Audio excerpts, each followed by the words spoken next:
slowly going down into the gas. We're going to get caught. The majority of pigs in the UK are killed in gas chambers. The meat industry say it's humane.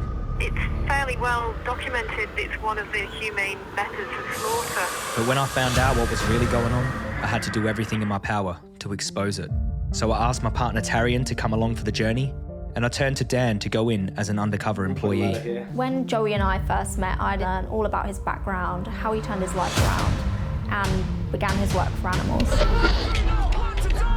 Suffering is universal. You can see in their eyes. But everything sort of went up a notch when I come across this notorious gas chamber in Manchester.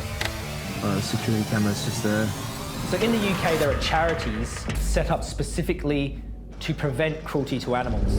And why weren't more of them speaking out against the use of CO2? Because we're in London, we should go to DEFRA. Do you want to pass a message on that we are making a documentary? We want to speak to someone from the DEFRA office? Essentially, if we suspect you of suspicious behaviour, which, to be honest... But they do legislation for the meat industry. Okay, so we're investigating the meat industry. That this cruel and scientifically condemned method by scientist after scientist is now being adopted by the industry in the UK and internationally as the humane way to kill pigs. And then the door comes closing down behind the pigs. I can hear them screams.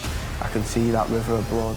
It stays with me. It stays with me every day. I don't think there's any such thing as humane slaughter. Those animals do not want to die. Pigs are naturally very intelligent animals and they can see what's happening, smell, feel.